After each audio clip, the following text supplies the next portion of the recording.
अस्सलामुअलैकुम, मैं हूं हुमायूं और एक नए व्लॉग के साथ आपको खुशामदीद कहता हूं। आज हम निकले हैं सिंध के मशहूर शहर टंडो आदम जाने के लिए। हम टंडो आदम क्यों जा रहे हैं ये तो हम आपको बताएंगे बाद में, लेकिन अगर आपने अब तक हमारा चैनल सब्सक्राइब नहीं किया तो बराए मेहरबानी सबसे पहले हमारा चैनल सब्सक्राइब करें और बेल आइकन को प्रेस करें ताकि आपको फ्रीडम न्यूज़ पर होने वाली तमाम अपडेट्स मिलती रहें। टीम फ्रीडम आज निकली है अपने सिंध को एक्सप्लोर करने। हम सिंध में वैसे तो बहुत सारी जगहों पे आपको लेके जाएंगे, लेकिन आज स्पेसिफिकली हम आपको ले जा रहे हैं टंडो आदम, जहाँ पर आम के फार्म है और भिटशा है उसके करीब, और हम बहुत सारी रास्ते में ज़बरदस्त सी जगह हैं जो आपको दिखाते जाएंगे। कुछ ऐसी जगह है जहाँ से हम बहुत पुरानी हमारी एसोसिएशंस हैं, हम वहाँ भी लेके जाएंगे आपको। हम वहाँ कहाँ ठेकेदार हैं ये एक सवाल है।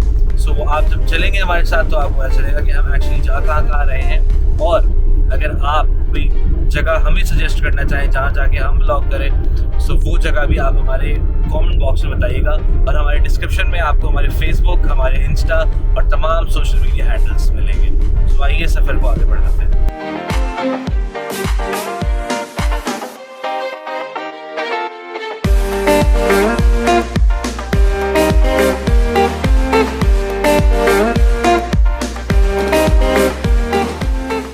हमारा पहला जो स्टॉप है वो है नूरियाबाद। नूरियाबाद अपनी मिल्स और इंडस्ट्रीज़ की वजह से काफ़ी मशहूर है। बहुत सारे लोगों का रोज़गार यहाँ से वाबस्ता है और मोटरवे बनने की वजह से सहूलियात भी यहाँ पर पहले से काफ़ी ज़्यादा है। अगर मैं आपको रिवर्स गियर में लेके जाऊँ 2004 में, तो मेरा और नूरियाबाद का रिश्ता 2004 में बना था। वो कैसे? मेरे पीछे मौजूद है एक अदद रेडियो स्टेशन जो हाईवे का पहला रेडियो स्टेशन था। 2004 में आने वाला ये रेडियो स्टेशन हाईवे FM 92, जो कि सिंध वासियों के लिए एक बहुत बड़ी एंटरटेनमेंट साबित हुआ। आइए आज आपको इस रेडियो स्टेशन का भी विजिट कराते हैं और दिखाते हैं कि प्रेजेंटर शो कैसे करता है, जहाँ पर बचपन में किसी वक्त हम बैठे शो किया करते थे। सो आइए अंदर चलते हैं।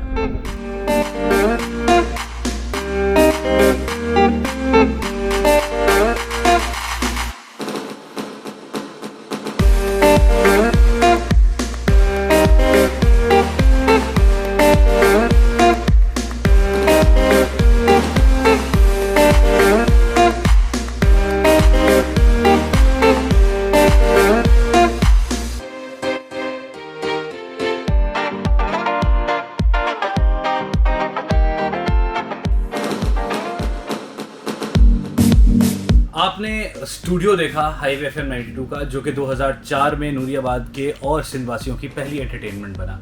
ये वो रेडियो स्टेशन था जिसने आकर कराची समेत हैदराबाद और खैरपुर तक अपनी आवाज़ का जादू जगाया और लोगों को अपना फ़ैन बनाया। और इसी रेडियो स्टेशन की वजह से बहुत से सिंधी फ़नकारों ने अपना लोहा भी मनवाया और अपने आप को इंडस्ट्री में एक नया मकाम भी दिलवाया। सो ऐसे बहुत सारे लोग हैं जो स्टेशन को जानते हैं, लेकिन जो लोग आज तक नहीं देख पाए थे या जिन्होंने नाम नहीं सुना था, उन्हें आज हमने ये रेडियो स्टेशन भी दिखाया।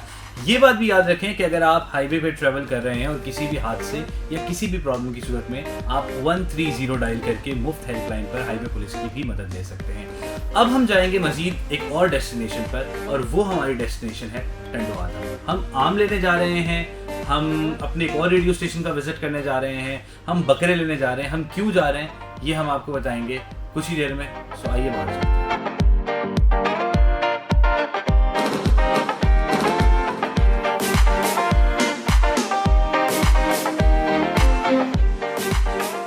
नूरियाबाद से सफ़र शुरू हुआ हमारा और अब हम पहुंचे हैं मिठियारी। मिठियारी की मशहूर है आइसक्रीम और बहुत सारी चीज़ें। अगर आपको मालूम है अपने शहर की मशहूर चीज़ें तो हमारे कमेंट बॉक्स में हमें ज़रूर बताएं कि मिठियारी की और क्या चीज़ें हैं जो मशहूर हैं। लेकिन इस वक्त मैं मौजूद हूँ मिठियारी के शमशान घाट में। जी हाँ, ये वो शमशान घाट है जो सुपर हाईवे पर मिठियारी और टंडो आदम के बिल्कुल बीचों बीच वाक़ है।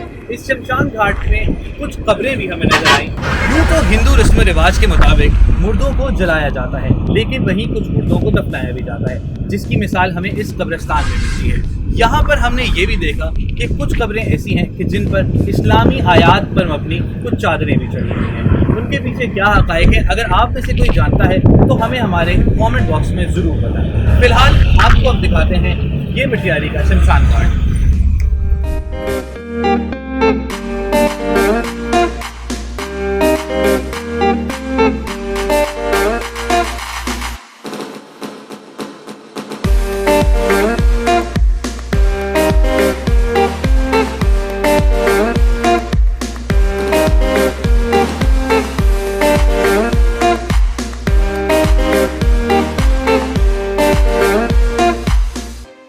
शमशान घाट के कुछ शॉट्स देखने के बाद अब हम आपके लिए चलते हैं फाइनली उस जगह जो आज हमारी डेस्टिनेशन है। जी हाँ, आमों का शहर, हम जा रहे हैं टंडो आदम। वैसे तो मीरपुर खास में भी आम होते हैं, सिंध भर में अपने आम होते हैं और एक्सपोर्ट क्वालिटी के आम काफ़ी मशहूर हैं। आप ये कहीं नहीं समझिएगा कि हम आम खरीदने जा रहे हैं, हम सिर्फ आपको अपने सिंध की खूबसूरती दिखाने आज इस दिन अपने साथ आपके लिए निकले हैं। सो अगली हमारी डेस्टिनेशन है टंडो आदम। सो आइए चलते हैं।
जी हाँ, आज हम पहुँचे हैं अब टंडो आदम में और टंडो आदम में मौजूद हैं हम खोसा फार्म में। जी हाँ, ये वो फार्म हाउस है जहाँ पर लोग स्विमिंग करने या अपनी रातें और अपने दोस्तों के साथ गैदरिंग करने नहीं आते। ये वो फार्म है जो एक्चुअल फार्म फलों का बादशाह प्रोड्यूस करता है। जी हाँ, हम आए हैं आज आम के इस फार्म में कि जहाँ पर चारों तरफ नज़र दौड़ाएं तो सिर्फ आम ही आम है। सो आपसे मैं ये सवाल करना चाहता हूँ, आम खाएगा आम? आइए आपको आम दिखाते हैं और उसके बाद हम आपसे भी पूछेंगे कि आपने इस बार आम किस तरह खाए या आपको आम किस तरह खाना पसंद है, आइदर शेक या फिर काट के। बहुत सारे लोग चावलों पे डाल के खाते हैं। मतलब आम खाने के तरीके हज़ार होते हैं, लेकिन बात सिर्फ ये है कि आम का मौसम आना चाहिए। सो आम का मौसम आ चुका है। आपके दिलों का मौसम क्या है ये तो हम बाद में जानेंगे। फिलहाल आम के कुछ शॉट्स और फिर उसके बाद आपसे करेंगे। मैं भी आम खाऊंगा ना, सो फिर मैं जब आम खाऊंगा तो वो भी दिखाएंगे आपको। सो आइए दिखाते हैं आपको आम का ये ज़बरदस्त सा खोसा फार्म।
और हमने आपको बहुत सारे तरीके के आम दिखाए भी हैं और आप लोगों ने खाए भी होंगे, लेकिन दर हकीकत ये आम उगाए कैसे जाते हैं और ये मंडियों तक कैसे पहुंचते हैं और इनको कितना प्रॉफिट होता है और एक्चुअल पैसा मिल पाता है या नहीं, ये एक बहुत बड़ी डिबेट है।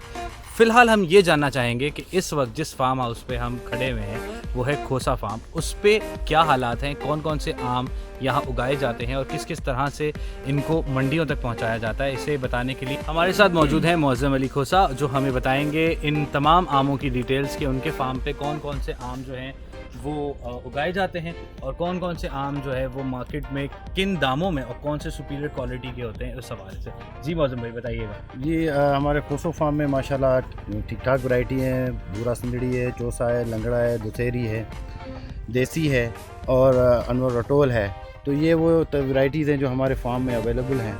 लेकिन प्रॉब्लम हमारे पास वही आ जाता है कि हमारे जो रेट हमें जो मिलने चाहिए वो नहीं मिलते, और वही बात है जो कंज्यूमर को जो है वो रेट जो मिलते हैं वो बहुत महंगे मिलते हैं। उसकी वजह यह है जो बीच में जो ब्रोकरी का जो सिस्टम चल रहा है, जो आड़ती सिस्टम चल रहा है, उसको ज़्यादा फ़ायदा हो रहा है। और हम जो ग्रोअर हैं और जो कॉन्ट्रैक्टर जो ठेका लेता है तो उनको वो प्रॉफिट नहीं मिल पाता जो उनको मिलना चाहिए।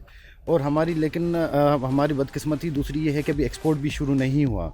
आज 5 तारीख है 6ठे महीने की, अभी तक एक्सपोर्ट नहीं खुला और हमारे आम की पोजीशन ये है कि 50% हमारा आम प्लग हो चुका है और अभी तक वो रेट हमें नहीं मिला जो एक्सपोर्ट के हिसाब से जो हमारा एक्सपोर्ट क्वालिटी आम है वो हमें वो रेट नहीं मिल सका।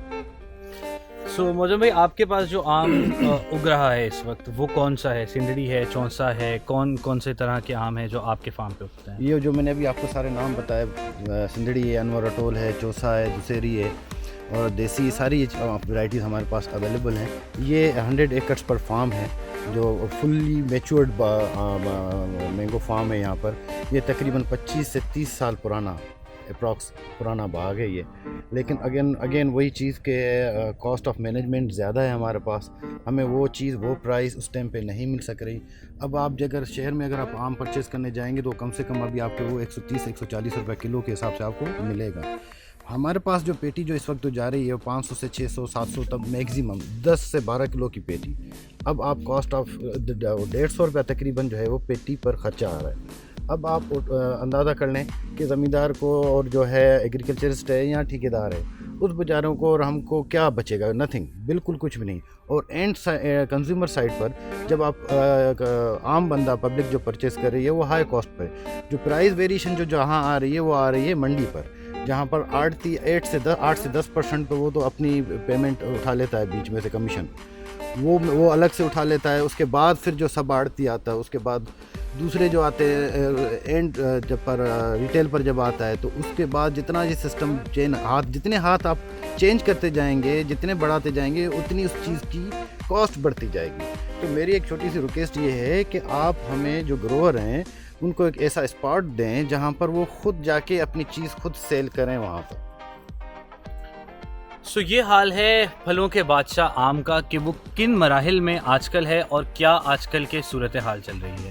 सो ऐसी तमाम जो चीज़ें हमारे पास मार्केट में हमें मिलती है एज अ कस्टमर जो मिलती है वो कितने मल्टीपल्स महंगी होकर मिलती है। यहाँ पर 500 से 600 की पेटी हमें मिल जाएगी अगर हम डायरेक्टली फार्मर से लेंगे तो, लेकिन वही चीज़ जब हमें मार्केट में आके मिलती है तो अप्रॉक्स को 130 से लेके 150 रुपये केजी तक का आम इस साल 2021 में हम एक्सपीरियंस कर रहे हैं। तो हुकूमत से हमारी भी गुजारिश है कि तमाम फार्मर्स के साथ साथ जो कस्टमर्स हैं, जो हम जैसे लोग हैं, उन सब का भी ख्याल रखें।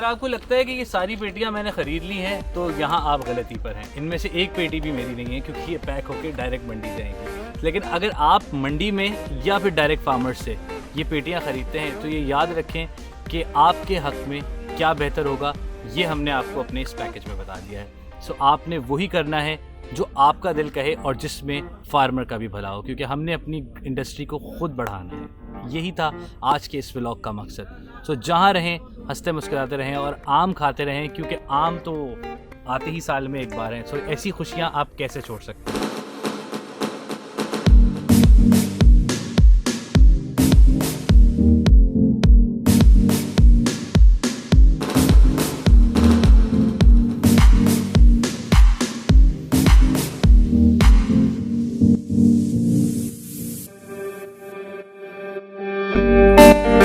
तो हर साल की तरह इस साल आप भी आम खाते रहें और ये जितने लोग बैठे हैं उनको उनकी मेहनत का सिला ऐसे ही मिलेगा। आपसे इंशाल्लाह अगले व्लॉग में फिर मुलाकात होगी।